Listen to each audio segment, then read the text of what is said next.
নমস্কার, করোনা সতর্কতা অনুষ্ঠানে আপনাদের সবাইকে অনেক অনেক স্বাগত জানাচ্ছি। প্রত্যেকেই আমরা অ্যাওয়্যার এখন আমাদের কোভিড সেকেন্ড যে ওয়েভ এসছে সেইটার ক্ষেত্রে নিজেদেরকে যতটা সম্ভব সচেতন রাখার আমরা চেষ্টা করছি এবং লাগাতার প্রশাসনের পক্ষ থেকে আপনাদেরকে সচেতন করার জন্য বিভিন্ন ধরনের পদক্ষেপ নেওয়া হচ্ছে যাতে আগামী দিনে এই কোভিডের যে সেকেন্ড ওয়েভ তাকে যতটা সম্ভব অ্যারেস্ট করা যায়। আমরা প্রত্যেকেই জানি আমরা ফার্স্ট ওয়েভের পরে অত্যন্ত সচেতন ফার্স্ট ওয়েভে ছিলাম, বাট যত সময় গিয়েছে আমরা তত বেশি কিন্তু নিজেদেরকে একদম বাধা নিষেধের বাইরে ফেলে দিয়েছিলাম, যার জন্য আমরা যখন সেকেন্ড ওয়েভটা এলো কোভিডের তখন কিন্তু আরও বেশি মাত্রায় আক্রান্তের সংখ্যা আমরা দেখতে পাচ্ছি এবং এমন গোষ্ঠী সংক্রমণ ছড়িয়েছে যে প্রত্যেকটি পাড়ায় বাড়িতে মানুষে কিন্তু আক্রান্ত হচ্ছেন। আমরা লেটেস্ট যে খবর আপনাদের কাছে দিই যে গত 24 ঘন্টায় দেশে যে আক্রান্তের সংখ্যা তা হয়েছে 3,57,229, আর তার সঙ্গে বলবো যে সক্রিয় আক্রান্তের সংখ্যা দেখাচ্ছে 33,491 থেকে বেড়ে 34,47,133, এটা বেড়ে গিয়েছে। আর তার সঙ্গে অবশ্যই বলবো মৃত্যুর সংখ্যা 2,22,408।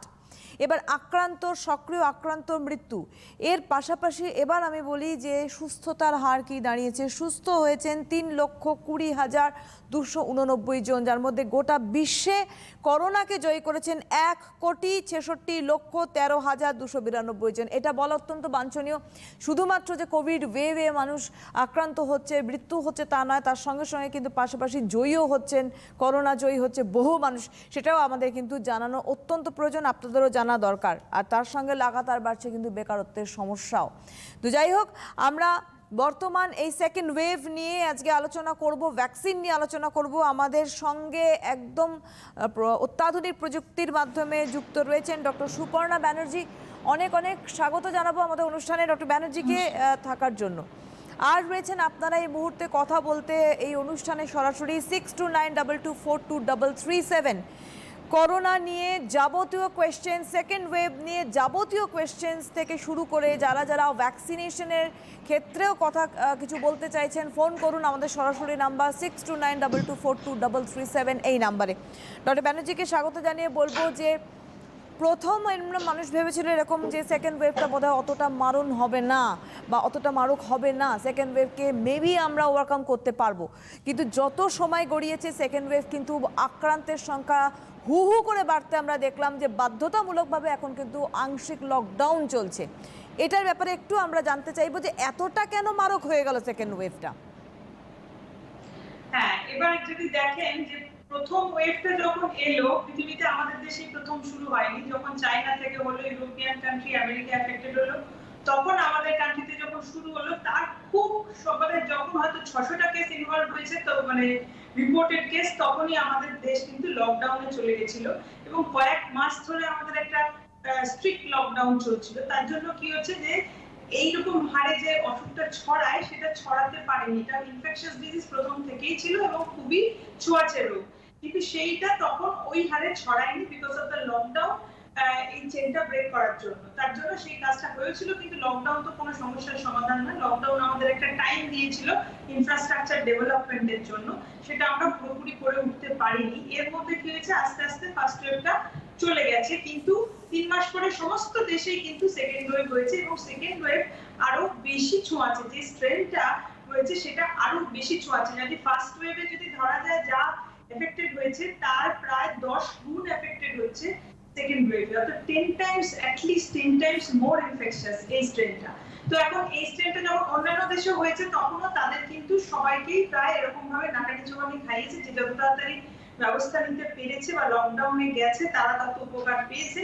এখন আমাদের দেশের মুশকিলটা হলো এই আমরা ফার্স্ট ওয়েভটা যেহেতু অন্যান্য দেশের চাইতে আরো বেটার হ্যান্ডেল করেছিলাম, তো আমাদের একটা ধারণা হয়েছিল যে আমরা ইন্ডিয়ানরা, আমাদের করোনা হয় না, আমাদের এফেক্ট করবে না, আমরা গরমের দেশের লোক বা আমাদের ইমিউনিটি ভীষণ ভালো তাই আমাদের হবে না।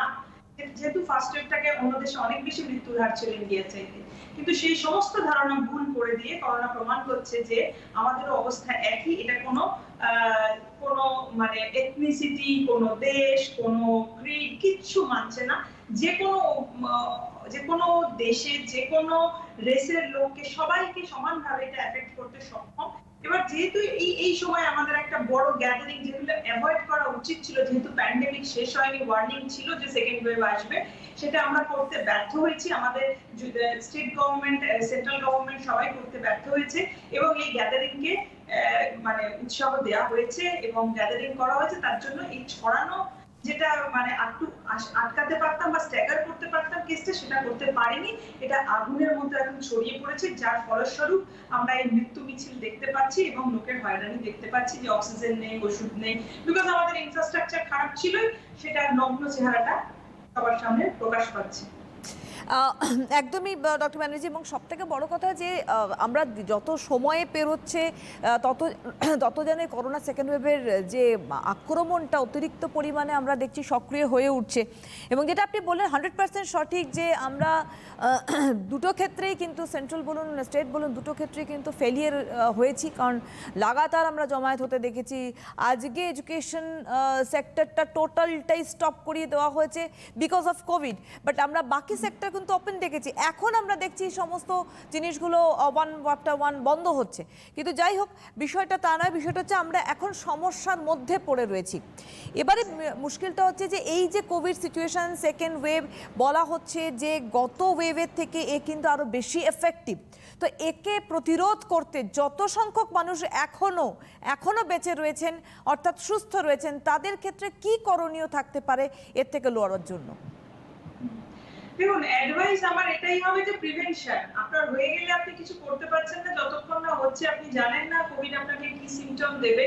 অতএব আমার ইমিউনিটি খুব ভালো, আমার হবে না, এই ধারণাটা মাথার থেকে দূর করুন যে সবার হতে পারে। হ্যাঁ, বাচ্চা থেকে বুড়ো যে কোনো লোকের হতে পারে এবং তার বডিতে তখন কিরকম ভাবে সেটা এফেক্ট করবে এটা আমরা জানি না। কারণ অনেক সময় আমরা নিজেদের সুস্থ ভাবলেও আমাদের অনেক কিছু অসুখ যেগুলো হয়তো, যেমন ধরুন কথার কথা ডায়াবেটিস, আমাদের বাঙালিদের মধ্যে এটা প্রচন্ড বেশি এবং ইন্ডিয়ানদের মধ্যে হার্ট ডিজিজের অ্যামাউন্টও অনেক বেশি, কিন্তু এটা কিন্তু সবসময় আমরা যে জানি তা না। অনেক সময় আমরা যখন কোনো কিছুর একটা টেস্ট করতে যাই, কোনো একটা অপারেশন হবে বা কিছু, তার একটা রুটিন টেস্ট করতে গিয়ে আমরা অনেক সময় আবিষ্কার করি যে আরে এই তো ডায়াবেটিস অনেক দিন ছিল, বা আরে এর হার্টটা তো ঠিক কাজ করছে না।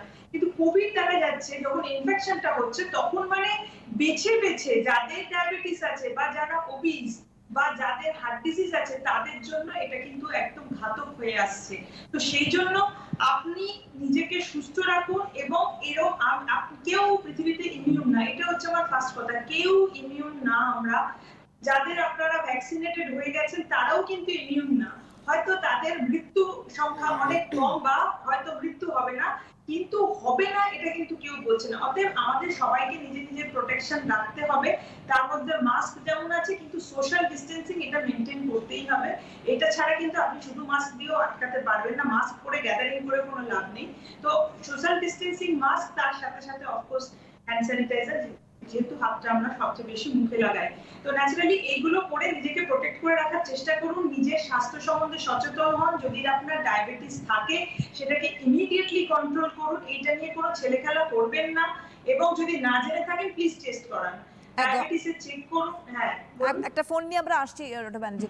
হ্যালো। হ্যালো। হ্যাঁ নমস্কার, কে বলছেন? হ্যাঁ নমস্কার, আমি বিষ্ণুপদ বিশ্বাস বলছি দিল্লি থেকে। দিল্লি থেকে, হ্যাঁ বলুন দাদা।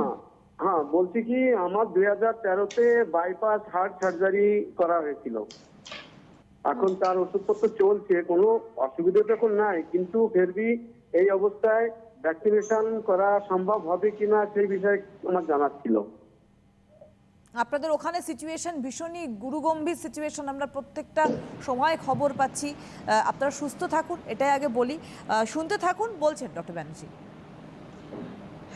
যদি আগে বাইপাস অপারেশন হয়েছে তো he is a vulnerable person. এবার ভ্যাকসিনেশন সেটা একদমই ভ্যাকসিনেশনের আওতায় উনি আসবেন কিনা, আমরা আমাদের সংযোগ বিচ্ছিন্ন হয়েছে ডক্টর ব্যানার্জির সাথে, আমরা আবার সংযোগ হ্যাঁ উনি এসছেন, আমাদের সঙ্গে যুক্ত হয়েছেন বোধহয়। আরেকবার যদি ডক্টর ব্যানার্জি বলেন যে উনি কি করবেন, কারণ উনি অলরেডি হার্ট পেশেন্ট রয়েছেন এবং সবথেকে বড় কথা উনি দিল্লি থেকে ফোন করেছেন। দিল্লি সিচুয়েশন আমরা জানি, ভয়ানক সিচুয়েশন, অক্সিজেনের অভাব হচ্ছে এবং রীতিমতো কিন্তু বারবার করে আবেদন জানাচ্ছেন মুখ্যমন্ত্রী কেজরিওয়াল। ডক্টর ব্যানার্জি আরেকবার যদি বলেন যে উনি কি করবেন। হ্যাঁ, যেহেতু ওনার মানে ওনার এজ কত বলেছিলেন? উনি 60 আমার কন্ট্রোল বললো 50 হ্যাঁ। হয়তো ওনার ভ্যাকসিন নিয়ে নেওয়া উচিত ছিল। উনি যদি না নিয়ে থাকেন সেটা আমার কিছু বলার নেই, বা না পেয়ে থাকলে মানে খুব খারাপ ব্যাপার, মানে ওনার নিয়ে নেওয়া উচিত ছিল, বিকজ যখন উনি সেই এজের মধ্যে আওতায় ছিলেন। কিন্তু আমরা জানি প্রথমে যখন ভ্যাকসিনেশন চালু হয়েছিল অনেকেই আমরা মানে ভাবছিল যে ভ্যাকসিন না নিলেও হয়, নেবো কেন, এইটা নেবো না ওটা নেবো, আপনাদেরও প্রোগ্রাম হয়েছে এই নিয়ে, ঠিক আছে। তো লোকের একটা অনীহা ছিল তখন, তো সেই জন্য হয়তো ভ্যাকসিনেশনটা ইনিশিয়ালি একটু স্লো পেসে এগোচ্ছিল, এখন যতটা গতি পেয়েছে। কিন্তু এবার যেমন অ্যাভেলেবিলিটি হবে, সবাইকে রিকোয়েস্ট সবাই ভ্যাকসিন তাদের অ্যাভেলেবিলিটি অনুসারে নিয়ে নিন, তাতে অ্যাটলিস্ট কিছুটা প্রোটেকশন পাবেন। এই যে বললাম প্রিভেনশন হচ্ছে একমাত্র আমাদের হাতে আছে, হয়ে গেলে কি হবে এবং সেটা কি রূপ নেবে আপনি আমি কেউ জানি না। তো অ্যাপারেন্টলি ওনার যেহেতু ওনার বয়স হয়েছে, ওনার হার্ট ডিজিজ আছে, তো উনি কোভিড এর জন্য ভেরি হাই রিস্ক। উনি যদি ভ্যাকসিন না নিয়ে থাকেন ওনার একদমই প্রায় রেস্ট্রিক্টেড অ্যাক্টিভিটি ঘরের মধ্যে থাকা এবং সোশ্যাল ডিস্টেন্সিং মেইনটেইন করে চলা উচিত, যাতে উনি প্রিভেন্ট করতে পারেন, কারণ ফেটালিটির চান্সেস ভেরি হাই। একদম। আমাদের একজন বন্ধু রয়েছেন। হ্যালো, হ্যাঁ নমস্কার। নমস্কার, কে বলছেন? First of all, thank you so much for arranging such a huge backup from your side for getting a doctor online. My question is that আমার ওয়াইফ ওনার বয়স 28 বছর। আচ্ছা, ফার্স্ট অফ অল আপনার নামটা বলুন স্যার। আপনার হ্যাঁ, আমার নাম হচ্ছে বিনয় কোঠারি, ফ্রম ওয়্যার? আর ওয়াইফের নাম হচ্ছে চন্দনা কোঠারি। আপনি কোথা থেকে বলছেন? আমি তারকেশ্বর থেকে বলছি, হুগলি ডিস্ট্রিক্ট। আচ্ছা বলুন, কি কোয়েশ্চেন? ওনার এমনি কোনো সিমটম নেই, জাস্ট লস অফ স্মেল আছে। So I just want to know কি is it ordinary কি এটার জন্য কোনো প্রিকশন বা whether we should go for RT-PCR test or not. Otherwise আর কোনো symptoms নেই। Is absolutely fine. Oxygen এটাও চেক করেছিলাম, it's about 99 and other parameters are fine. তো ম্যাডাম যদি গাইড করতে পারেন। Okay, thank you so much and stay with us. Thank you doctor Banerjee. শুধু গন্ধ গেছে, শুধু স্মেল গেছে, বাট নট টেস্ট। এই শুধু এই স্মেল পার্টটা চলে গিয়েছে, তো সেক্ষেত্রে কি এটা মানে কোভিড কি নাকি এটা নিয়ে বাকি করতে হবে? 100% কোভিড তো 100%, ঠিক আছে। এটা তো ভীষণ সিমটমটা ভীষণই সাজেস্টিভ অফ কোভিড, তো সেটা কোভিড ধরে এগোতে হবে। অতএব ওনাদের যে হোম কোয়ারেন্টাইন করা, রেস্ট্রিকশন, হয়তো ওনার সিমটম হচ্ছে না, উনি শুধু মনিটর করলেই হবে এবং হেলদি খাওয়া, প্রচুর জল খাওয়া, উনি যদি সুস্থ থাকেন আদারওয়াইজ ওনার কিছু করার দরকার নাই। বাট জানবেন কোভিড এর ইনফেকশন এক্সাক্ট ডেট তো আমরা সবসময় বলতে পারি না, যবে থেকে সিমটমই এসছে ধরুন তার থেকে উইদিন 10 to 10 ডেজ এর মধ্যে ইউজুয়ালি আপনার যদি কিছু সিমটম আসে সেটা এসে যায়। তো এবার যদি 10 to 14 ডেজ মতো পেরিয়ে যায় তখন বলা হয় যে chance of severity is low. তো সেই ক্ষেত্রে ওনার কতদিন হলো এই লস অফ স্মেল বা টেস্ট যা হোক কোভিড এর সিমটম কতদিন হয়েছে সেটা ইম্পর্টেন্ট। এবার সেটা থেকে যদি উনি 10 থেকে 14 দিন পেরিয়ে গেছে, তো ওনার অন্যান্য যেমন অক্সিজেন স্যাচুরেশন ড্রপ করেনি এখনো, সবকিছু ঠিক আছে, তাহলে ওনার জাস্ট কিছুই করতে লাগবে না, ওনার হোম ম্যানেজমেন্টই হয়ে যাবে। বাট কোভিড তো নিশ্চিত। এবার যদি আরটি-পিসিআর করা সম্ভব হতো তাহলে নিশ্চয়ই করে নেওয়া ভালো। আর যদি বা আরটি-পিসিআর সবসময় অ্যাভেলেবল না, ইন দ্যাট কেস ওনার এই যে ক্লাসিক সিমটমটা আছে, উনি যদি আরটি-পিসিআর নাও করেন তাহলেও ক্লাসিক্যালি সিমটম আছে যখন উনি কোভিড পজিটিভই হবে। ডক্টর ব্যানার্জি, একটা কোয়েশ্চেন আমার আছে, সেটা হচ্ছে যে এই যে ফোন করলেন উনি যে স্মেল চলে গিয়েছে, আর যেটা আপনি বললেন ডেফিনিট করে এটা কোভিড, বাট অনেক ক্ষেত্রে এরকম আসছে যে তাদের না তো গেছে স্মেল, না গেছে স্বাদ, বাট তাদের শুধুমাত্র পেটের সমস্যা হচ্ছে, কোনো কোনো ক্ষেত্রে চোখ অ্যাফেক্টেড হয়েছে, র্যাশের সমস্যা হচ্ছে। যখন তারা রিপোর্ট করাচ্ছে তখন দেখছে তারা কোভিড। আমরা আসবো। হ্যালো, আমি মমতা জানা বলছি। কোথা থেকে বলছেন? বজবজ সন্তোষপুর থেকে বলছি। আচ্ছা বলুন। আমার বয়স হচ্ছে 48। আমার মানে কোভিড ভ্যাকসিন নেবো কিনা আপনাকে জিজ্ঞাসা করছি। আমার অসুবিধা হচ্ছে যে আমার লিভারে চর্বি আছে, পাকস্থলীতে ঘা আছে, আর হচ্ছে বাচ্চার ঘরে টিউমার আছে। আবার কিছুদিন আগে আমার সাপে কামড়ে ছিল, তার জন্য আমি 27টা ইঞ্জেকশনও নিয়েছিলাম, সোমনাথ হসপিটালে ভর্তি হয়েছিলাম। এই জন্য আমি কোভিড ভ্যাকসিন নিতে ভয় পাচ্ছি, তাই নেওয়া কি নেওয়া যাবে? শেষের কথাটা কি বললেন আমি ঠিক বুঝতে পারলাম না, লাস্টে কি বললেন, শেষে কি হয়েছিল আপনার? হ্যাঁ, শেষের কথাটা হচ্ছে আমার মানে সাপে কামড়ে ছিল। সাপে কামড়েছে? আচ্ছা আচ্ছা আচ্ছা, ওকে, হ্যাঁ আচ্ছা আচ্ছা, ফলে আপনার ট্রিটমেন্ট চলেছে ডেফিনেটলি, তাই তো? হ্যাঁ হ্যাঁ হ্যাঁ, তো উনি এখন ভয় পাচ্ছেন ডক্টর ব্যানার্জি, কি উনি কি এই মোমেন্টে নিতে পারেন, ভ্যাকসিন নিতে পারেন কি? হ্যাঁ এগুলো হ্যাঁ কোনোটাই নিতে আপনার পারবো কিনা? ভ্যাকসিন নেওয়ার শুনতে থাকুন। কন্ট্রাইন্ডিকেশন না। হ্যাঁ, আপনার ভ্যাকসিন নেওয়ার কন্ট্রাইন্ডিকেশন কোনোটাই না। আপনি যদি অ্যাভেলেবল, আপনি যদি ভ্যাকসিন পান, এখন একটা ক্রাইসিস চলছে, সবাই আমরা চাইলেও পাচ্ছি না, অতএব আপনি যদি পান অবশ্যই নিয়ে নেবেন। মানে এমন আপনার কোনো কোনো কনফিগারেশন না, মানে এমন একদম কোনো সবাই বিষয় ভ্যাকসিনের জন্য সবাই এলিজিবল। এটা বুঝে রাখুন, ভ্যাকসিনের জন্য সবাই এলিজিবল, কারণ এটা বাচ্চা থেকে বুড়ো সবাইকে এফেক্ট করছে, কেউ ইমিউন না। ভ্যাকসিনের জন্য সবাই এলিজিবল, কিন্তু সবার জন্য ভ্যাকসিন এই মুহূর্তে দেশের হাতে নেই। তো এবার সেটা দ্যাটস ওয়াই এটা রেশনিং হচ্ছে, যে আগে একে দেবো, প্রায়োরিটি অনুসারে একে একে এইভাবে ভাগ করা আছে, কিন্তু এলিজিবল তো সবাই আমরা। তো এবার যার যখন যদি অ্যাভেলেবিলিটি থাকে তো নিয়ে নিন, অফকোর্স নিয়ে নেবেন। যেমন আমি একটু কথা বলি ডক্টর ব্যানার্জি, অনেক সময় কুকুরে কামড়ালো বা এই অ্যান্টি রেবিস জাতীয় কিছু নেওয়া হলো, তখন কি ভ্যাকসিনটা তার পাশাপাশি নিতে পারেন? একটা মিনিমাম গ্যাপ এটা তো তো লাইভ মেইনটেইন করতে ভ্যাকসিন হবে। না, এটা আমাদের মানতে হবে, this is not live vaccine, ঠিক আছে? এটা লাইভ ভ্যাকসিন না। আর নাম্বার 2 হচ্ছে, কুকুরে কামড়ালেও যেটা দিচ্ছে সেটা তো ধরুন কাউকে সঙ্গে সঙ্গে একটা ধরুন সেরাম দেওয়া হলো, হ্যাঁ, Exactly. তো সেগুলো তো খুব শর্ট অ্যাক্টিং, ওগুলো হচ্ছে ইমিডিয়েট একটা ইফেক্ট। কারণ র্যাবিজের যে প্রিভেনশনের জন্য যেটা দেওয়া হয়, র্যাবিজের নিজের যে ভাইরাস, এই যে ভ্যাকসিনটা দেওয়া হয় সেটাও কিল্ড ভ্যাকসিন। তো ন্যাচারালি কিল্ড ভ্যাকসিন গুলোর সাথে কোনো ইয়ে নেই, কোনো অসুবিধা নেই, নেওয়ার কোনো অসুবিধা নেই। এগুলো সবই কোনোটাই লাইভ ভ্যাকসিন না, তো সেটা সবাইকেই এই জন্য দেওয়া যাবে, কোনোটাই কন্ট্রাইন্ডিকেশন নেই। সুতরাং উনি যে আপনার অ্যান্টিভেনম কোনো নিয়ে tension তাকে নেই। নিয়েছেন, ঠিক আছে, সেটা তো তাৎক্ষণিক এফেক্ট। সুতরাং সেক্ষেত্রে আপনার টেনশন নিয়ে আপনি নিতে পারেন ভ্যাকসিন। আর যেটা আমি ডক্টর ব্যানার্জি বলছিলাম যে সিমটমের ক্ষেত্রে সব সময় আমরা এই সেকেন্ড ওয়েভের ক্ষেত্রে অদ্ভুতভাবে দেখছি যে সিমটম কোনোটারই এক থাকছে না, এবং না, একটা একদম। পেশেন্টের এক ধরনের সিমটম তো 10টা পেশেন্ট বাদে গিয়ে দেখছি 11 নম্বর পেশেন্টের সিমটম আলাদা। আসবো, হ্যালো, হ্যাঁ হ্যাঁ দিদি, নমস্কার। নমস্কার, কে বলছেন? নমস্কার দিদি, আমি নদিয়া থেকে বলছি। কে বলছেন নদিয়া থেকে? নদিয়া থেকে সুমন ঘোষ বলছি। হ্যাঁ বলুন, কি কোয়েশ্চেন আছে?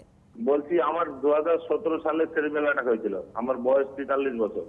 হুম, তো তো তখন থেকে আমার স্মেল চলে গেছে, নাকের স্মেল চলে গেছে, ঠিক আছে? হ্যালো, ও হ্যাঁ বলুন, শুনতে পাচ্ছি।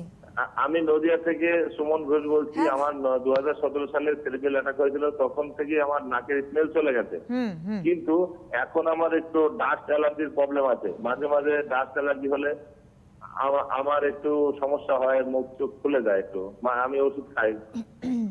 তা আপনি কখনো কখনো ভ্যাকসিন আমার নিতে পারবেন কিনা, তাই তো? কখনো আমার মুখ চোখ খুলে যায়, সেটা রেয়ার। তাহলে কি আমি ভ্যাকসিনটা নিতে পারবো? আপনি শুনতে থাকুন ডক্টর ব্যানার্জি, এটা খুব কঠিন প্রশ্ন কিন্তু একটা, মানে হ্যাঁ, স্মেল তো ওনার যে smell চলে গেছে, গিয়েছে সেখান থেকে উনি ডেফিনেটলি। diagnose করতে পারবেন না ওই পার্টটা, যে ওনার করোনার জন্য তো না, Definite করে, কারণ- স্ট্রোকের জন্য হয়েছে, হ্যাঁ, ঠিক আছে? তো কি কিন্তু করবেন? তাও উনি তো অফকোর্স উনি তো ভালনারেবল পারসনের মধ্যেই হলেন, যেখানে অলরেডি তার একটা মানে সেরিব্রাল স্ট্রোক হয়েছে, মানে তার কারণ আইদার ডায়াবেটিস, ওনার রেসেল গুলো অতটা হেলদি না, তাহলে হয় ডায়াবেটিস, হাইপারটেনশন, হার্টের প্রবলেম, এই সমস্তই কারণ থাকে স্ট্রোকের। তো ন্যাচারালি উনি ভেরি ভালনারেবল, এবং ওনার যদি অ্যাভেলেবল থাকে ভ্যাকসিন, অবশ্যই নেওয়া উচিত। আর যাই হোক, এটা নিয়ে আপনার টেনশনে কিছু নেই, কারণ আপনার তো আপনি টেস্ট করাবেন। আর অন্যান্য আসলে র্যাশের সমস্যা হয়েছে ভ্যাকসিন। এবং আরেকটি কথা আমি বলছিলাম, বারবার করে আসার চেষ্টা করছি, যে সিমটমের পরিবর্তন, এই জায়গাটা কি করে, মানে এইটা আমরা বুঝবো কি করে? হ্যাঁ। যেমন উনি বুঝতে পারছেন না, অ্যাজ ওয়েল অ্যাজ কিন্তু অন্যান্য পেশেন্টদের ক্ষেত্রে তৈরি হবে যে আমার তো স্মেলও আছে, আমার টেস্টও আছে, দেন আমার হচ্ছে কি করে কোভিডটা? হ্যাঁ, দেখুন, এবার যেহেতু আমরা একটা প্যান্ডেমিক সিচুয়েশনের মধ্যে দিয়ে যাচ্ছি, এক অভূতপূর্ব সিচুয়েশন, যেটা আমরা লাইফ টাইমে কেউ ফেস করিনি। এখন যদি কারোর যে কোনো সিমটম হলে আমাদের ফার্স্ট থিং এক্সক্লুড করতে হবে যে এটা কোভিড কিনা, কারণ ডক্টররা আমরাও কিন্তু রেগুলার শিখছি, বিভিন্ন নতুন নতুন কেস থেকে, নতুন নতুন সিমটম থেকে আমরাও শিখছি যে এটাও হতে পারে। তো এই যে বলছেন, ধরুন কারোর যদি রেগুলার মাথা ব্যথা হয়, কারোর রেগুলার সাইনোসাইটিস হয়, যেটা অন্য সময় হয়তো আপনি আমাদের অন্য ডায়াগনোসিস হতে পারে, কিন্তু এখন এইরকম সিমটম যদি কারোর থাকে সেটাও হয়ে যাচ্ছে কোভিড। কারণ যদি পেটের গোলমাল হয় তাহলে যেহেতু এখন বাইরের লোকের কম খাচ্ছে, পেটের গোলমালের সম্ভাবনা এমনি কম, তাও যদি কারোর পেটের গোলমাল হয় তাহলেও এক্সক্লুড করতে হবে কোভিড। তো কোনো একটা পার্টিকুলার সিমটম নেই। যেমন আমি বলছি এরকম খুব অদ্ভুত সিমটম নিয়ে কেউ কেউ প্রেজেন্ট করেছেন, হিস্ট্রি রিপোর্ট আছে যে পায়ের প্যারালাইসিস নিয়ে প্রেজেন্ট করেছেন, ঠিক আছে, যাকে আমরা বলি ফুড ড্রপ, ঠিক আছে, যেটার সাথে কোভিড কোনোভাবে কেউ রিমোটলি লিঙ্ক করতে পারবে না, কিন্তু তারপরে দেখা যাচ্ছে তার টেস্টে কোভিড পজিটিভ আসছে। তো মানে এটা কার কোনটা সেটাই তো বলছি যে কেউ একটা ইমিউন না, সবার হতে পারে, যে কোনো এজে হতে পারে। এবং অনেক সময় আমরা নিজেরা জানি না যে আমরা একটা কোনো ডিজিজে ভুগছি, তার মধ্যে ক্রনিক ডিজিজ গুলো প্রেসার, সুগার, কিডনি ফেলিওর, অনেক রকম ডিজিজ থাকে যেগুলো এইগুলোর সাথে রিলেটেড। হার্টের ডিজিজ মাইল্ড অবস্থায় অনেক সময় আমরা বুঝিনি বা বুঝেছি সেটা ইগনোর করে গেছি। তো এখন হচ্ছে মানে time to wake up situation, যে আপনাকে নিজেকে হেলদি বানাতে হবে। তো যেগুলো যা চেক করতে হয় করুন। আর একদিনে আমরা কেউ হেলদি হতে পারি না। সো কয়েকটা ভিটামিন ট্যাবলেট বা কয়েকটা জিঙ্ক ট্যাবলেট খেয়ে নিলেই আপনি একটা হেলদি পারসন হয়ে যান না। তো সেই জন্য একটা পার্মানেন্টলি একটা স্বভাবের পরিবর্তন বা জীবনযাত্রার পরিবর্তন লাগে, সেটা কিন্তু করার চেষ্টা করতে হবে। This is a wake up call for all of us. Doctor Banerjee, তাহলে একটা কথা কি বলা যায় যে যেহেতু কমিউনিটি অ্যাটাক অলরেডি শুরু হয়ে গেছে, দ্যাটস ওয়াই যদি এখন আমাদেরও টেস্ট করা হয় দেন দেখা যাবে যে আমরাও কোভিড পজিটিভ। কারণ যে যে সিমটমগুলো দেখা যাচ্ছে, কিছু কিছু ক্ষেত্রে যে আপনি প্যারালাইজ বলছিলেন, কিছু কিছু ক্ষেত্রে তো এর সঙ্গে কোনো মিলই নেই। হয়তো কি এখন যেমন একটা অন্য টেস্ট করাতে গিয়ে, অন্য রোগের টেস্ট করাতে গিয়ে এখন কোভিড টেস্ট মাস্ট, তো সেক্ষেত্রে যখনই কোভিড টেস্ট করানো হচ্ছে তখনই দেখা যাচ্ছে সে কোভিড পজিটিভ। বেশিরভাগ ক্ষেত্রে আমরা তাই দেখছি। তাহলে কি এটা কমিউনিটি অ্যাটাকের জন্যই হয়েছে? ডেফিনেটলি এই যে একটা আমাদের যেটা ম্যাসিভ কমিউনিটি স্প্রেড হলো, ঠিক আছে, বিকজ অফ আওয়ার ফল্ট, তো এর জন্য এখন দেখা যাচ্ছে যে অত টেস্ট মানে ইভেন অনেকেই টেস্ট করতে পারছেন না। সেই জন্য আপনারা যে নাম্বারটাই বলে থাকুন সেই নাম্বারটা টিপ অফ আইসবার্গ, এর চাইতে অনেক বেশি লোক এফেক্টেড হচ্ছে। তো সেই যে 3 লক্ষ 3.5 লক্ষ যাইগুলো তার চেয়ে অনেক বেশি আনঅফিশিয়ালি আপনি বলছেন, আনঅফিশিয়ালি আপনি বলছেন, আনঅফিশিয়ালি, কারণ সবাই টেস্ট করতে আসছেন না বা সবাই টেস্ট করতে পারছেন না। আর যেহেতু এখন বলা হচ্ছে কিট কম আছে বা যে কোনো কারণে হোক টেস্ট কম দেখানো হচ্ছে, তো ন্যাচারালি আমরা একজন পেশেন্টকে টেস্ট করি তার তো আমরা ওয়েট করতে পারছি না রিপোর্টের জন্য। মুশকিল হচ্ছে সেইখানে যে তার 7 দিন সময় নিয়ে নিচ্ছে রিপোর্ট আসতে, যেটা আগে একদিনে চলে আসছিল। এখন এত পরিমাণ প্রেসার ল্যাবরেটরিগুলোর উপরে, তারা ঠিক সময় রিপোর্ট দিচ্ছে না। তো ন্যাচারালি একটা প্রচন্ড অস্থির অবস্থা তৈরি হয়েছে যে যারা এরকম মানে কোভিড কি কোভিড না বোঝা যাচ্ছে না, তাদের টেস্ট রিপোর্ট যদি মানে নেগেটিভ দেখায় বা তাদের টেস্ট রিপোর্ট যদি আসেনি, তো তখন তাকে যদি একটা কোনো সিম্পটম নিয়ে এসে প্রেজেন্ট করে হাসপাতালে, হাসপাতাল কি করবে, কোথায় নেবে? আমরা এই জায়গায় এটা খুব ইম্পর্টেন্ট জায়গা। ডক্টর ব্যানার্জি, এটা নিয়ে একটা প্রশ্নও আছে, আমি আসবো, একজন বন্ধু রয়েছেন আমাদের জন্য। হ্যালো। হ্যাঁ ম্যাডাম। হ্যাঁ নমস্কার, কে বলছেন? কথা বলতে চাই। হ্যাঁ, মিঠুয়া চক্রবর্তী পশ্চিম মেদিনীপুর থেকে বলছি। ম্যাডাম আমরা শুনতে পাইনি, আরেকবার নামটা বলবেন? মিঠুয়া চক্রবর্তী পশ্চিম মেদিনীপুর থেকে আচ্ছা বলুন বলুন। বলছি আমার 28 বছর বয়স, আর আমার রক্তের গ্রুপ হচ্ছে নেগেটিভ বি, আর প্লাস আছে। তাহলে কি আমি ইনজেকশন নিতে পারি? আরেকবার রিপিট করুন কোশ্চেনটা। বলছি যে আমার নেগেটিভ বি, উপরন্তু থ্যালাসেমিয়া আছে। ও আচ্ছা আচ্ছা তাহলে কি আচ্ছা, আমি ভ্যাকসিনটা নিতে পারি? ঠিক আছে, আপনি শুনতে থাকুন। ডক্টর ব্যানার্জি উনি কি আমি করবেন? বুঝলাম না প্রশ্নটা। উনি থ্যালাসেমিয়ার পেশেন্ট, তো সেক্ষেত্রে উনি কি নিতে পারেন ভ্যাকসিন? অফকোর্স নিতে পারেন। থ্যালাসেমিয়ার সাথে ভ্যাকসিনের কোনো সম্পর্ক নেই, তাই তো বললাম সব ভ্যাকসিন প্রায় বেশিরভাগ লোকই নিতে পারেন, সবাই এলিজিবল। আমরা এবার অ্যাভেলেবিলিটির উপর ডিপেন্ড করছে যে এত লোককে আমরা ভ্যাকসিন প্রোভাইড কি করে করছে, মানে গভর্নমেন্ট কি করে প্রোভাইড করবে, সেটা একটা ব্যাপার। কিন্তু যদি অ্যাভেলেবল থাকে অফকোর্স নিতে পারেন। থ্যালাসেমিয়া থাকলে কেন নেবেন না? নিশ্চয়ই নেবেন। এই যে কথাটা বলছিলেন একটু আগে ডক্টর ব্যানার্জি, যে একটা কনফিউশন তৈরি হচ্ছে যে কার কোভিড আছে কার কোভিড নেই। কারণ অ্যাসিম্পটোমেটিক পেশেন্টও আমরা দেখছি যারা কিন্তু ক্যারিয়ার, এবং পরবর্তীকালে আমরা দেখছি কিন্তু যখন ধরা পড়ছে হয়তো সে অলরেডি স্প্রেড করিয়ে ফেলেছে। বিষয়টা এখন তাই, কারণ এখন আমাদের ফুললি লকডাউন চলছে না, অনেক জায়গায় কিন্তু লকডাউন চলছে, এখন আমরা সে পর্যায়ে পৌঁছাইনি। একটা প্রশ্ন আমার রয়ে যায়, ভ্যাকসিনেশন স্টার্ট হয়েছে, এখন আমরা কিন্তু আকাল দেখছি ভ্যাকসিনের। খুব দুর্ভাগ্য যে আমরা নিতে চাইনি বলে আজকে আরও বেশি ক্রাইসিস তৈরি হয়েছে। এখন আমরা নিতে চাইছি, আমাদের হাতে আর ভ্যাকসিন নেই। তো সেইখানে দাঁড়িয়ে একটা ডোজের পর সেকেন্ড ডোজের যে অনেকটা গ্যাপ, এই গ্যাপের মধ্যে অনেকে কিন্তু আমরা ফ্যাটাল কন্ডিশনে চলে যেতে দেখছি, সেইটা কেন?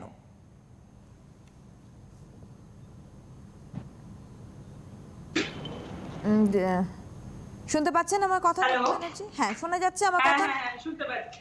হ্যাঁ শুনতে পাচ্ছি। হ্যাঁ, তো একটুখানি জানবো যে এই ফার্স্ট টু সেকেন্ড ডোজ, এই যে ডিউরেশনটা, এটা একটা লং ডিউরেশন, এবং এই ডিউরেশনের ক্ষেত্রে অনেক সময়, সব ক্ষেত্রে বলছি না, কিছু কিছু ক্ষেত্রে আমরা দেখছি কিন্তু ফ্যাটাল হয়ে যাচ্ছে। তো হয়তো সেটা তার তখন আবার সে করোনা অ্যাফেক্টেড হয়ে গেছে, তো সেইটা কেন হচ্ছে এবং বেরোবো কি করে আমরা এই জায়গা থেকে? না, এটা তো বলাই হয়েছে যে ফার্স্ট ডোজ তো আপনাকে ফুল ইমিউনিটি দেয় না, সেকেন্ড ডোজের তো আরো 2 সপ্তাহ পর থেকে ইমিউনিটি কাউন্টটা হচ্ছে। কিন্তু আমি যেটা বলছি, সেকেন্ড ডোজ নেওয়ার পরও তো আপনার তাও হতে পারে, কিন্তু আপনার ফেটালিটির চান্স কমে গেল বা মরার চান্স কমে গেল, টু বি অনেস্ট হসপিটাল অ্যাডমিশনের চান্স কমে গেল, বা হলেও সেখানে ফেটালিটির চান্স কমে, এটা দিয়ে দেখতে হবে। অতএব একটা ডোজ নেওয়ার পর উনি এক্সপোজ করেছেন নিজেকে, তাই উনি অ্যাফেক্টেড হয়েছেন। যে কেউ, আমরা যদি একটা ডোজ নেওয়ার পর আমরা যদি সেই ভাইরাসে আমাকে নিজেকে এক্সপোজ করি, তাহলে আমি অ্যাফেক্টেড হব, কারণ এটা ভীষণ ছোঁয়াচে ভাইরাস। আমি যত ক্লোজ লোকের সাথে থাকবো সেই জন্য আমি তখন অ্যাফেক্টেড হব। কিন্তু অ্যাফেক্টেড হলে আমার কি হাসপাতাল অ্যাডমিশন লাগছে, আমার কি অক্সিজেন লেভেল ড্রপ করছে, এটাই কোয়েশ্চেন। বেশিরভাগ ক্ষেত্রে দেখা যাচ্ছে ভ্যাকসিনেটেড লোকেদের কিন্তু এই চান্সটা কম। কম মানে কিন্তু জিরো না, অফকোর্স জিরো না, কারোর রেয়ার কেসে হতেই পারে যে তাতেও তার সেকেন্ড ডোজ নেওয়ার পরও হয়তো কাউকে হসপিটাল অ্যাডমিশন নিতে হলো, but that is very rare. কিন্তু ফার্স্ট ডোজ নেওয়ার পর ইমিউনিটি লেভেলটা কম থাকে। কিন্তু এবার ফার্স্ট ডোজ থেকে সেকেন্ড ডোজ, যেমন ধরুন প্রথমে বলা হয়েছিল 1 মাস, তারপরে বলা হলো 1.5-2 মাস, আবার যেমন ফাইজারের ভ্যাকসিনে 3 মাস পরে দিচ্ছে। এবার এটা তো ভ্যারি করছে। তো আমার মতে যে যেখানে আছেন সেখানে তিনি যদি একটাও ডোজ অ্যাভেল করতে পারেন, প্লিজ নিয়ে নিন, এভাবে নিজেকে সুরক্ষা দিন। তারপরে কখন আমরা কি অ্যাফেক্টেড হব সেটা আমরা জানি না, বাট যদি তখন অ্যাফেক্টেড হই, অ্যাট লিস্ট আমাদের বডি একটু বেটার পজিশনে থাকবে টু ফাইট দ্য ভাইরাস। আমরা আসছি। হ্যালো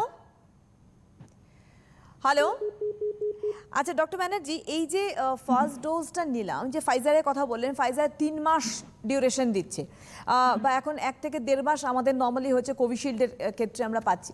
তো এই যে ডিউরেশনটা, এই ডিউরেশনের মধ্যে কিভাবে ফার্স্ট ডোজ নেওয়ার পরে যারা থাকছেন তারা কিভাবে তাদের লাইফটাকে এগিয়ে নিয়ে যাবেন, তার কারণ আমি আবারও বলছি, বেশ কিছু ক্ষেত্রে কিন্তু ফ্যাটাল হয়ে গিয়েছে, এরকম কিন্তু আমাদের খবর আছে আফটার ফার্স্ট ডোজ। তো সেই জায়গায় স্বাভাবিকভাবেই একটা প্যানিক মানুষ তৈরি হয়েছে মানুষের মধ্যে। তো কি করে তারা নিজেদেরকে প্রোটেক্ট রাখবে সেকেন্ড ডোজ যাওয়া পর্যন্ত? হ্যাঁ, না শুধু এই ক্ষেত্রে আমি আপনাকে কারেক্ট করি, সেকেন্ড ডোজ দেওয়া পর্যন্ত না, সেকেন্ড ডোজের পরেও তাকে নিজেকে প্রোটেক্টেড রাখতে হবে। রাখতে পারে, ঠিক আছে, কারণ সেকেন্ড ডোজ নিলে আপনি ইমিউনসেবল হয়ে যাননি, আপনি সবকিছুতে ইমিউন হয়ে যাননি, আপনার তাতেও ইনফেকশন হতে পারে, বুঝেছেন? কিন্তু ফেটালিটির চান্স কমায়, একটাই কথা, ফেটালিটির চান্স, মৃত্যু হার কমাবে, কিন্তু এফেক্টেড হবে না এরকম নেই, এফেক্টেড তাতেও হতে পারে।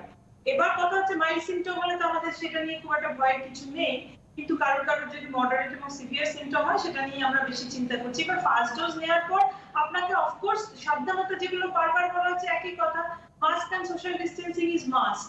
এটা ছাড়া আপনার যেখানেই গ্যাদারিং হবে, আপনাকে ওই গ্যাদারিং এ আপনি প্লিজ টেক পার্ট করবেন না। আপনি নিজেকে এবং নিজের ফ্যামিলিকে যদি ভালোবাসেন, তাহলে আপনি ওই গ্যাদারিং এ যাতে যত যাই আপনাকে বলুক টেক পার্ট করা আপনার উচিত না, গ্যাদারিং থেকে দূরে থাকুন। একদমই তাই। এবার আমাদের সচেতনতার জায়গাটা সব থেকে বড় বিষয়। একজন কেউ রয়েছেন, দেখে নেব। হ্যালো হ্যালো, হ্যাঁ নমস্কার, কে বলছেন? আমি পম্পা ঘোষ বলছি, খানাকুল থেকে। আচ্ছা বলুন, কি প্রশ্ন আছে?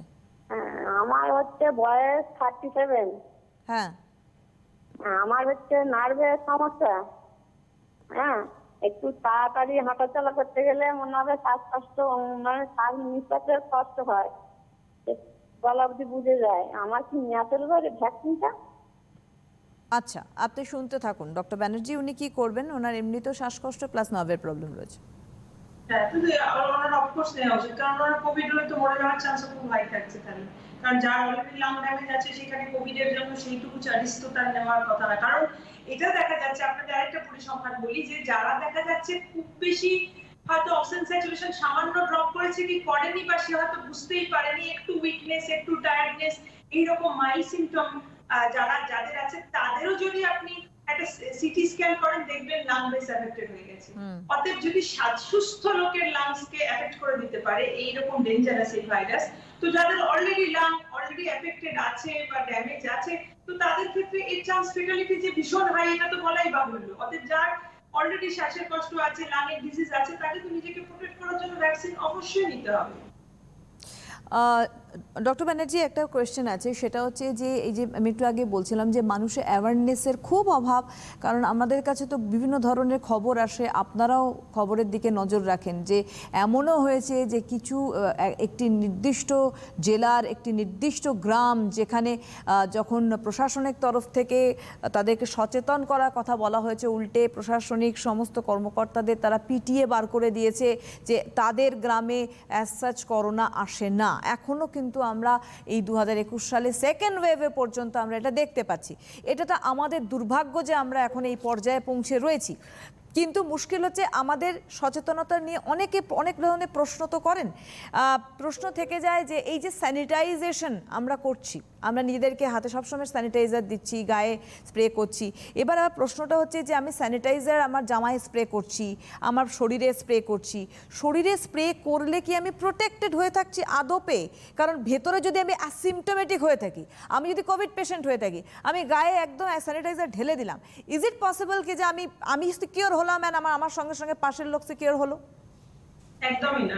আপনার নিজের কথার মধ্যে আনসারটা আছে। দেখুন, কারণ আপনি যদি ক্যারিয়ার হয়ে থাকেন বা আপনি অ্যাসিম্পটোম্যাটিক হয়ে থাকেন কোভিড, অফকোর্স আপনি স্প্রেড করছেন জিনিসটা। কারণ এই স্যানিটাইজেশনের এই যে ব্যাপারটা, যেটা বুঝতে হবে, অনেকে পাগলের মতো আমি দেখছি হাতে কিছু একটা বটল এক্স্যাক্টলি, ওই জন্য কোশ্চেনটা করলাম। গায়ে জামা কাপড়ে স্প্রে করছেন, এই আপনি কোভিড আটকাতে পারবেন না। আপনার ডিসটেন্স বিধি মেইনটেইন করতে হবে। এবং সেই ক্ষেত্রে আপনি যদি আমি তো অ্যাডভাইস করি যে যদি আপনি বাইরে যান বা পাবলিক ট্রান্সপোর্টে যেখানে ট্রাভেল করতে হচ্ছে, সেখানে গ্যাদারিং যেহেতু একটা সমস্যা রয়েছে, তো সেই ক্ষেত্রে আপনি মাস্কের সাথে আরেকটা প্রোটেক্টিভ হেড গিয়ার পরে নিন, মানে যেটা ফেস শিল্ড, যেটা আপনাকে আরেকটা লেয়ার অফ প্রোটেকশন দেবে। তাহলে যতগুলো ভাইরাস পার্টিকেল আপনি আটকাতে পারেন, ঠিক আছে, 100% আমরা আটকাতে পারবো না, কিন্তু যত কম যদি ডোজে আমি পাই জিনিসটা, হতে পারে যে আমার বডি বেটার প্রোটেক্ট করতে পারলো, আমার বডির ইমিউন সিস্টেম, রাদার দ্যান একটা বিরাট ডোজে আমি পেলাম যখন আমার বডি একদমই ইমিউনিটি দিক থেকে খারাপ। দেখা যাচ্ছে যতই লোকের ফেটালিটি হচ্ছে, আপনি যদি কেসগুলো ট্রেস করে দেখেন, অনেকেরই কিন্তু তাদের কোনো না কোনো একটা ক্রনিক ডিজিজ আছে, বা দেখা যাচ্ছে হয়তো আছে তারা জানে না, অথবা তারা জানে তার জন্য তারা একটা মেডিসিন নিচ্ছিল। তো সেই ক্ষেত্রে কিন্তু ফেটালিটির চান্স সবচেয়ে হাই। যাদের স্পেশালি যাদের diabetes, obesity, heart disease, blood pressure, এগুলো হচ্ছে একদম সারা পৃথিবীর যত লোক এফেক্টেড হয়েছে। এবং আপনি যদি ইউরোপ আমেরিকার কেস দেখেন, সেখানেও কিন্তু একটা লার্জ চাঙ্ক হচ্ছে এশিয়ান পপুলেশন এফেক্টেড হয়েছে, আর কিছু আফ্রিকান পপুলেশন এফেক্টেড হয়েছে। আশ্চর্যভাবে ককেশিয়ানরা কিন্তু অনেক কম এফেক্টেড হয়েছে। জানি না এই ভাইরাসটার কোনো জেনেটিক প্রিডিসপোজিশন আছে কিনা, তাই জন্য আমরা as a Asian very careful আমাদের থাকতে হবে। কারণ এই ভাইরাসটা মানে আমাদের জিনে তো প্রচন্ড খারাপ এফেক্ট দেখাচ্ছে, এবং যেহেতু আমাদের ডায়াবেটিস এবং হার্ট ডিজিজ এবং ব্লাড প্রেশারের সংখ্যা অনেক বেশি, ইন্ডিয়াতে যেমন ক্রনিক হার্ট ডিজিজ সারা পৃথিবীর মধ্যে সবচেয়ে বেশি, তো ন্যাচারালি আমাদের রিস্ক ফ্যাক্টর সবচেয়ে বেশি। এর মধ্যে যদি বসে আমরা বলি যে আমার হতে পারে না, করোনা এখানে নেই, বা তাহলে মানে আমাদের মুখের রাজ্যে বাস করা ছাড়া আর কিছু বলার নেই আমার। একদম। হ্যালো হ্যালো হ্যালো, নমস্কার। নমস্কার, কে বলছেন? আমি মালদা থেকে শিউলি হোসেন বলছি। হ্যাঁ বলুন। আমার নাম শিউলি হোসেন, আমি মালদা থেকে বলছি। বলুন। আমার বয়স 46। সারা বছরই আমার ডাক্তারবাবু আমার সর্দি অ্যালার্জি, সর্দি কাশি লেগে থাকে, তো আমি কি ভ্যাকসিন নিতে পারবো? আচ্ছা, হ্যাঁ, অফকোর্স আপনি ভ্যাকসিন নেবেন। হ্যাঁ, ভ্যাকসিন অফকোর্স নেবেন। এটা যদিও একটা সর্দি কাশির মতো ভাইরাস, বাট আপনার কোনো ইমিউনিটি নেই, আপনাকে ভ্যাকসিন নিয়ে ইমিউনিটিটা তৈরি করতে হবে এর এগেইনস্টে, কারণ এটা একটা ভেরি স্পেশাল ভাইরাস। আদারওয়াইজ মানে আপনি নিতে পারবেন এই ভ্যাকসিনটা, কারণ আপনার ইমিউন পাওয়ার কিন্তু কম আছে, যার জন্য আপনার ঘুরে ঘুরে এই ধরনের ঠান্ডা লাগার প্রবণতা দেখা দিচ্ছে, যেটা ডক্টর ব্যানার্জি বলছেন। এবং যেটা উনি বলছেন, নর্মালি আমরা প্রত্যেকেই কিন্তু আমাদের মধ্যে কোমরবিডিটি রয়েছে, এবং যাদের ক্ষেত্রে আমরা দেখছি যে আক্রান্তর সংখ্যা বাড়ছে বা ফেটালিটি, যেটা আপনি একটু আগে বলছিলেন ডক্টর ব্যানার্জি, যে কোমরবিডিটি থাকতেই হবে, না হলে কিন্তু এই নয় যে তার হঠাৎ করে একটা ফেটাল কন্ডিশন চলে এলো। তবে একটা কথা ডক্টর ব্যানার্জি, যে আমাদের তো এখন নানাবিধ আমরা শব্দ এখন শুধুমাত্র আহরণ করছি যে কি করণীয় না। যেমন আপনি সোশ্যাল ডিস্টেন্সিংয়ের কথা বললেন, মাস্কের কথা বললেন, ডাবল লেয়ার মাস্কের কথা বললেন। সেখানে দাঁড়িয়ে বলবো ভেপার নেওয়া এটা কি সত্যি সায়েন্টিফিক? কারণ করোনা ভাইরাস কি প্রথমে শোনা যাচ্ছে যে আমাদের এই মানে মুখমণ্ডলে বেশি প্রথম 4 দিন স্টে করে, দেন এটা ফুসফুসে যায়। আই ডোন্ট নো এটা এক্স্যাক্ট কি না, সেটা আপনি একটু যদি আমাদের ক্লিয়ার করেন তাহলে বোধহয় অনেকটা সুবিধা হবে মানুষের ক্ষেত্রে। হ্যাঁ, এবার দেখুন করোনা যেহেতু একটা সর্দি কাশির ভাইরাস, তো ন্যাচারালি এর এন্ট্রিটা হচ্ছে বারবার আমাদের নাক এবং মুখ। তো এবার নাকের মধ্যে কি আছে, নাকের চারপাশে আমাদের কিছু সাইনাস আছে যেটা আমাদের মুখ এবং নাকের পাশে থাকে। তো এই সাইনাস গুলোর মধ্যে, এগুলো একটা সাইনাস মানে একটা ছোট ছোট কুঠুরি বলুন, হ্যাঁ, যার মধ্যে আমাদের সিক্রিশনস গুলো জমা হয়। তো এবার এই কুঠুরির মধ্যে অফকোর্স এই ভাইরাস গুলো ফার্স্ট গিয়ে তো এখানেই আমাদের অ্যাটাক করবে। এগুলোই তো আমাদের মিউকোজাল সারফেস, তো নাক মুখ দিয়ে ঢুকে এখানেই প্রথম ভাইরাসটা বাসা বাঁধে। তারপরে আমাদের এন্ট্রি পায় আমাদের উইন্ড পাইপ আমাদের লাংসে যাবে। ঠিক আছে, এবার এটা হচ্ছে মেইন জায়গা, করোনা ভাইরাস এইভাবেই মেইনলি এফেক্ট করছে। আচ্ছা আমরা আসছি ডক্টর ব্যানার্জি, আমরা এই জায়গায় আসছি। আরেকজনকে দিইনি, আরেকজন বন্ধু রয়েছেন। হ্যালো, নমস্কার, কে বলছেন? নমস্কার, আমি দুর্গাপুর পশ্চিম বর্ধমান থেকে সুমিত ভট্টাচার্য কথা বলছি। হ্যাঁ বলুন। বলছি আমার বাবা মার ফার্স্ট ডোজ অফ কোভিশিল্ড নেওয়া হয়ে গেছে, 8 সপ্তাহ শেষ হচ্ছে 8ই মে, এখন পাচ্ছি না। সেই ক্ষেত্রে আমি কি করব? সময় পেরিয়ে গেলে কিছু কি হবে, এফেক্ট কি হবে? এই আমার প্রশ্ন। খুব ভালো প্রশ্ন করেছেন। এখন এটা একটা খুব কমন কোয়েশ্চেন হয়ে গেছে। Thank you so much. আপনি শুনতে থাকুন। এখন তো এই ক্রাইসিসটা তৈরি হয়েছে ডক্টর ব্যানার্জি একদম বাস্তব, কারণ এখন ভ্যাকসিন পাওয়া যাচ্ছে না, তো অনেকটা ডিউরেশন হয়ে যাচ্ছে first dose to second dose. কোনো ক্ষতি হবে না তো? দেখুন এটা নিজেই বুঝতে পারছি আমরা। দেখুন যদি একটু দেখেন যে প্রথমে কিন্তু এটা 4 সপ্তাহে বলা হয়েছিল ফর কোভিশিল্ড। এবার একটা ভ্যাকসিন থেকে অন্য ভ্যাকসিন, দুটো ভ্যাকসিনের আবার আলাদা আলাদা আছে। এই কোভিশিল্ড তো প্রথমে বলা হয়েছিল 4 সপ্তাহ, পরে বললো 4 সপ্তাহে নিলে অত ভালো ইফেক্ট হবে না, তাই আর একটু পিছিয়ে এটা 6 থেকে 8 সপ্তাহ করা হয়েছে। তো ওনার যদি কোভিশিল্ড থাকে ওনার 8 সপ্তাহের মধ্যে পেলেই হবে, যেটা এখন স্ট্যান্ডার্ড প্রোটোকল বলা হচ্ছে। অতএব সেই হিসাবে সময় আছে, হোপফুলি তার মধ্যে ভ্যাকসিনের অ্যাভেলেবিলিটি চলে আসবে। ওনার বাবা মা যখন বয়স তো ওনারা পেয়ে যাবেন, এর মধ্যে বড় কোনো এফেক্ট হবে না। এবার মাঝখানে কতটা গ্যাপ আইডিয়াল এবং কতটা গ্যাপের পর আর কোনো অ্যাকশন নেই সেটা কিন্তু এই মুহূর্তে বসে আমরা কনফার্ম বলতে পারবো না, বাট টিল 8 উইকস এটা তো নেওয়াই যাবে, দ্যাট ইজ স্ট্যান্ডার্ড। অনেক দেশে কিন্তু 3 মাস পরেও দিয়েছে, মানে ফার্স্ট ডোজ থেকে সেকেন্ড ডোজ কোভিশিল্ড 3 মাস পরে পেয়েছে, এরকমই আছে। মানে এটা নিয়ে টেনশনের কিছু নেই, সকলে না টেনশনের কিছু নেই। মানে বোঝার চেষ্টা করুন, প্রথম ডোজ হচ্ছে আপনার বডিকে একটা সেনসিটাইজ করা, যে একটা এরকম ফরেন প্রোটিন দেওয়া হলো যাতে আমার বডি তার এগেইনস্টে অ্যান্টিবডি তৈরি করে। এবার সেটা হয়তো একদম, মানে সুতরাং সেখান থেকে লড়াই আপনার শুরুয়াত বলতে পারি, যে সেটা ডিউরেশনটা আপনার 3 মাস অবধি হলেও কোনো রকম কিন্তু চিন্তার কিছু নেই। একদম ফাইজারের কথা একটু আগে আপনি বলেছেন, ফাইজার তো 3 মাস বলছেই নরমালি। হ্যালো, বলছেই, হ্যাঁ একদম। হ্যালো, হ্যাঁ নমস্কার, কে বলছেন? হ্যাঁ নমস্কার, আমি মুর্শিদাবাদ থেকে রমেশ দাস বলছি। হ্যাঁ বলুন। আমার সালফার গ্রুপের মেডিসিনে অ্যালার্জি আছে, ভ্যাকসিন নিতে পারবো? সালফার অ্যালার্জি রয়েছে আপনার, আপনি ভ্যাকসিন নিতে পারবেন কিনা শুনতে থাকুন ডক্টর ব্যানার্জি। হ্যাঁ নিশ্চয়ই, তো সালফার অ্যালার্জি তো পার্টিকুলার একটা জিনিসের অ্যালার্জি, তো ডেফিনিটলি ভ্যাকসিনের সাথে কোনো কন্ট্রাইন্ডিকেশন নেই, নিশ্চয়ই নিতে পারবেন। আপনি নিতে পারবেন। আমরা যে আলোচনায় ছিলাম যে কিভাবে বাসা বাঁধছে করোনা ভাইরাস আমাদের একদম মুখমণ্ডলে বা নাক দিয়ে প্রবেশ করে কতক্ষণ স্টে করছে এবং তারপরে কখন গিয়ে সে আমাদের ফুসফুসে অ্যাটাক করছে, সেটাই। এবার হচ্ছে যে প্রথম ঢুকবে হচ্ছে অফকোর্স নাক মুখ দিয়ে, সাইনাস হয়ে, তারপর আমাদের উইন্ড পাইপ দিয়ে আমাদের লাংসে যাচ্ছে। এবার যাদেরই এফেক্টেড হচ্ছে তাদের কিন্তু সবারই এই একই ঘটনা ঘটছে। এবার তার সবার যে লাংসের সিম্পটমটা দিচ্ছে তা না, সবার যে শ্বাসকষ্ট হচ্ছে বা সবারই যে স্যাচুরেশন ড্রপ করবে এরকম না, কিন্তু তার মানে এটাও ভেবে নেবেন না যে তার লাংস ইনভলভমেন্ট হয়নি, তারও কিন্তু লাংস ইনভলভমেন্ট হয়েছে। বাট যে ক্ষেত্রে সিম্পটম নেই সেক্ষেত্রে আমরা অযথা তাকে সিটি স্ক্যান করে চেক করতে বলবো না, যেহেতু আমাদের এই অফকোর্স সমস্ত কিছুর একটা লিমিটেশন আছে। যেমন আরটিপিসিআর টেস্টের এতগুলো টেস্ট করার একটা চ্যালেঞ্জিং টেস্ট, হ্যাঁ, যে এত লোক নেই, এত কিট নেই, এত মানে সিটি স্ক্যান যদি আমরা সবাই এখন করবো বলি সেরকম অতগুলো নাম্বার অফ মেশিন বা টেকনিশিয়ান নেই। তো অফকোর্স যাদের একদম লাগবে মডারেট টু সিভিয়ার কেসে তাদেরই ডায়াগনোসিসের জন্য, যারা স্পেশালি শ্বাসকষ্ট নিয়ে প্রেজেন্ট করছেন তাদেরই দেখাচ্ছে যে ইনভলভমেন্ট কত হয়েছে, কি করা যেতে পারে। কিন্তু মানে অল্প বিস্তর যদি দেখেন সবারই হবে, ঘটনাটা সবারই সেম ঘটবে, কিন্তু সিমটম সবার নাও দিতে পারে। কিন্তু আরেকটা জিনিস খুব সাবধানে আমি থাকতে বলবো সবাইকে, যে মানে যাদের কোভিড থেকে সেরে উঠেছিলেন তারাও কিন্তু খুব বেশি রেকলেস হবেন না, কারণ অনেক জায়গাতেই কিন্তু দেখা যাচ্ছে যে অনেক দিন পরে আবার কোন একটা অন্য সিমটম নিয়ে ফিরে আসছে, যে ড্যামেজটা সেই প্রথম সময় করেছিল তখন বোঝা যায়নি সেইটা নিয়ে সিমটম নিয়ে ফিরে আসছে, বা পোস্ট কোভিড বলে একটা কন্ডিশন চলছে যেখানে একটা prolonged symptom, prolonged weakness, prolonged muscle wasting, এরকমও চলছে। অর্থাৎ কারণে কিন্তু রেকলেস হওয়া, আমার একবার হয়ে গেছে মানে আমার তো আর হবে না বলে আমি আবার রেকলেস হয়ে গেলাম, সেটারও কিন্তু যায়। হ্যালো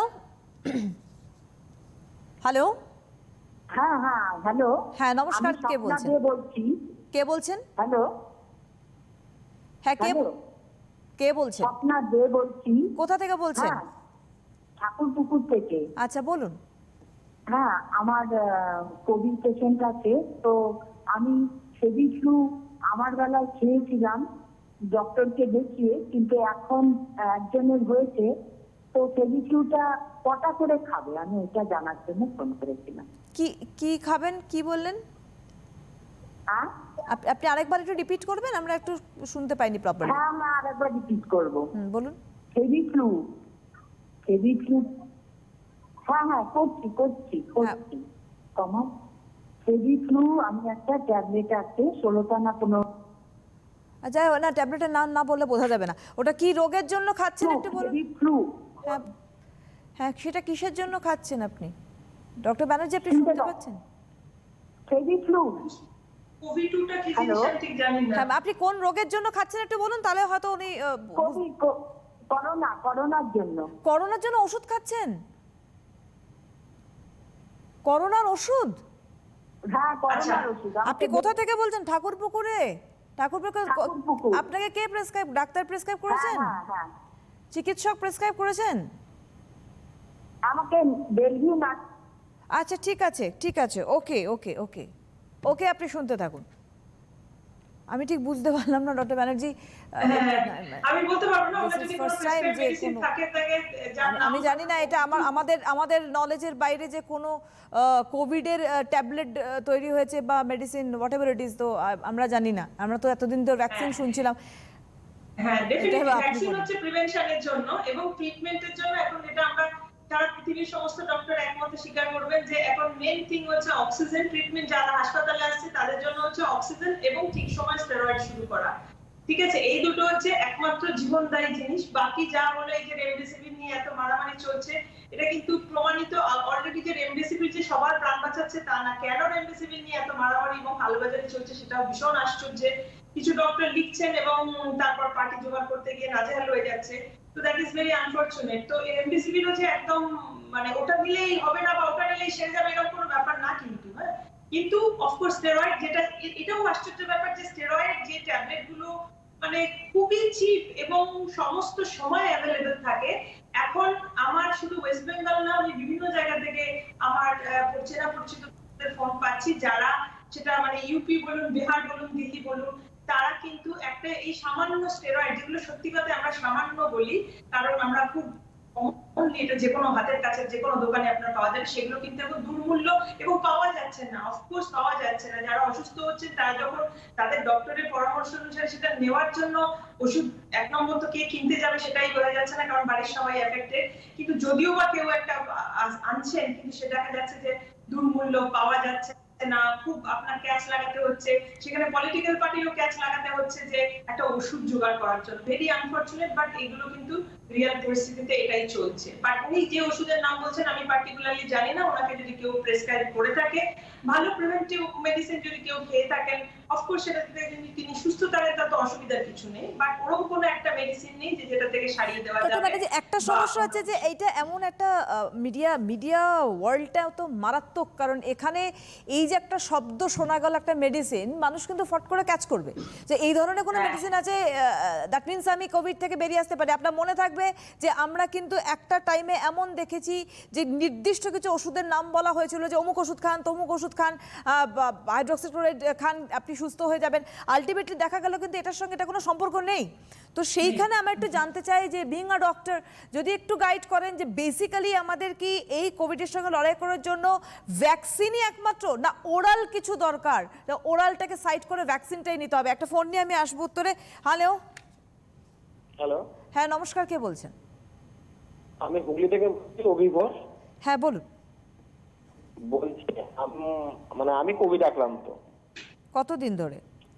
তো আমি কোভিড আক্রান্ত হচ্ছে আপনার আজকে 9 দিন হয়ে গেল, মানে আর 5 দিন আমার বিয়ে আছে, কোয়ারেন্টিন। তো আমি যে ওষুধগুলো, হ্যাঁ স্বাস্থ্য দপ্তর থেকে যে আমাকে ওষুধগুলো স্যাংশন করা হয়েছে, আমি কি সেই ওষুধগুলো কন্টিনিউ রাখবো এখন? আচ্ছা, উনি কোভিড আক্রান্ত ডক্টর ব্যানার্জি, উনি যে আপাতত ওষুধ ডাক্তারি পরামর্শে খাচ্ছেন সেটা কি কন্টিনিউ করবেন? হ্যাঁ, সেটা তো নিশ্চয়ই একটা শুনতে বেসিক থাকুন। একটা টাইম অবধি আপনাকে দেওয়া হয়, এটা তো অনন্তকাল খাওয়ার জিনিস না। যেমন ধরুন ভিটামিনস টাইপের জিনিস, সেটা আপনি সবসময় খেতে পারেন, আপনি কোভিড আক্রান্ত হন না হন। যেমন ভিটামিন সি, জিঙ্ক, এরকম যেগুলো প্রিপারেশন, সেটা কতদিন খেলে খুব একটা ম্যাটার করে না। কিন্তু অফকোর্স যারা ধরুন স্টেরয়েড খাচ্ছেন, তাদের যদি কেউ প্রেসক্রাইব স্টেরয়েড খান, তো অফকোর্স এটা তো 7 to 10 ডেজ এর মধ্যে দেওয়া হয়, এবং সেটা আপনার ডক্টর বুঝেই আপনাকে দিয়েছেন। সেগুলো কোনোটাই এই না যে আপনি কন্টিনিউ করে যাবেন, ঠিক আছে? অতএব সিম্পল কিছু জিনিস, প্যারাসিটামল অন এন্ড অফ নেওয়া যেতে পারে, বা ভিটামিন টাইপের যে প্রিপারেশন গুলো আছে সেগুলোর একটা আপনি হ্যাঁ লং টার্ম খেয়ে যেতে পারেন। বাট আদার মেডিসিন যদি কিছু দেওয়া থাকে, সেটা অ্যান্টিবায়োটিকই হোক, স্টেরয়েডই হোক, সেটা তো লং টার্ম খাওয়ার জিনিস না। সুতরাং আপনাকে যেভাবে চিকিৎসক পরামর্শ দিয়েছেন আপনি আপাতত সেই পদ্ধতিতেই এগোন। আপনি যথেষ্ট, আপনার কথাতেই বোঝা গেল আপনি এখন নিজেকে কন্ট্রোলে রেখেছেন, সুস্থ রয়েছেন, আপনি ভালো হয়ে যান, দ্রুত রিকভার করুন, এটা আমরা প্রার্থনা করি, এবং আপনি রিকভার করবেন এটাও ডেফিনিট করে, কারণ মানুষের মনের জোর সব থেকে বড় বিষয়, এবং সেটাই আমাদের ধরে রাখাটা দরকার আর কি। হ্যালো, হ্যাঁ আমি বড়নগর থেকে টুম্পা দাস বলছি। হ্যাঁ বলুন। হ্যাঁ বলছি, আমার সালফার জাতীয় ওষুধ শুট করে না, আমি কি ভ্যাকসিন নিতে পারবো? জাস্ট এটা নিয়ে আমরা আলোচনা করলাম একটু আগে, আপনি আলোচনা শুনতে করেছি। থাকুন। জাস্ট একটু আগে আমরা আলোচনা করলাম ডক্টর ব্যানার্জি, তাও যদি আপনি একবার বলে দেন আপনার মুখ থেকে হ্যাঁ, ওই শুনলে তো বুঝতে সালফার পারবো। অ্যালার্জির সাথে কোনো সম্পর্ক নেই, অফকোর্স ভ্যাকসিন নিতে পারেন। অবশ্যই আর একটা কথা বলি, যে ভেপারের কথা বলছিলাম ডক্টর ব্যানার্জি, ভেপারটা কি খুব সায়েন্টিফিক? ভেপারটা কি প্রত্যেকে নেওয়া উচিত যে কোনো বয়সের ক্ষেত্রে?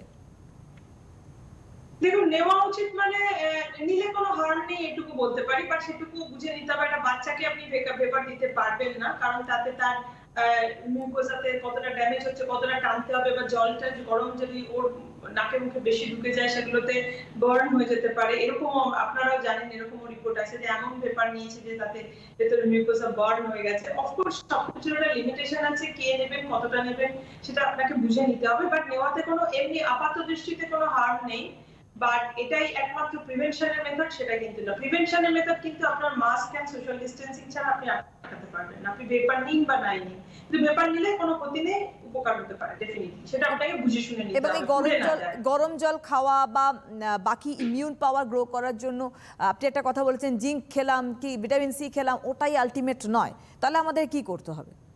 না, এটা আলটিমেট না। দেখুন, আমাদের কি বললাম, একটা জীবনযাত্রার, একটা সুস্থ জীবনযাত্রার দরকার। মানে এই না যে আপনি সারাদিন জিঙ্ক বা ভিটামিন সি খেলেন আর আপনি করোনাকে প্রিভেন্ট করতে পারবেন, এটা না। কিন্তু আমি যেটা বলছি, এটা জীবনযাত্রা, একটা হেলদি লাইফস্টাইল। যেমন আমাদের একদম। ধরুন এই যে জিঙ্ক বলুন, ভিটামিন সি বলুন, আমাদের খাদ্যগুলোর মধ্যে কিন্তু এমনিতেই থাকে, ঠিক আছে? ফ্রুটস এর মধ্যে তো ভিটামিন সি থাকে, কিন্তু এই ভিটামিন বি কমপ্লেক্স বা ভিটামিন সি, এদের আমরা বেশি স্টোর করতে পারি না বডিতে, কারণ এটা ওয়াটার সলিউবল ভিটামিন। তো আমরা যখন খাই সে মুহূর্তে আমার শরীরে থাকে, কিন্তু 24 আওয়ার্স এর মধ্যে কিন্তু ওরা একদম। আমার ইউরিন দিয়ে বেরিয়ে যাচ্ছে। একদম। তো আমাকে নেক্সট দিন আমার ডেফিসিয়েন্ট আমাকে আবার খেতে হবে। সুতরাং আমাদের অ্যাওয়্যার হতে হবে। অনেক ধন্যবাদ জানাবো ডক্টর ব্যানার্জিকে আমাদের প্রপার গাইডলাইন্স দেওয়ার জন্য। আবারও অবশ্যই আপনার সঙ্গে আমাদের এই অনুষ্ঠানে দেখা হবে। Thank you so much.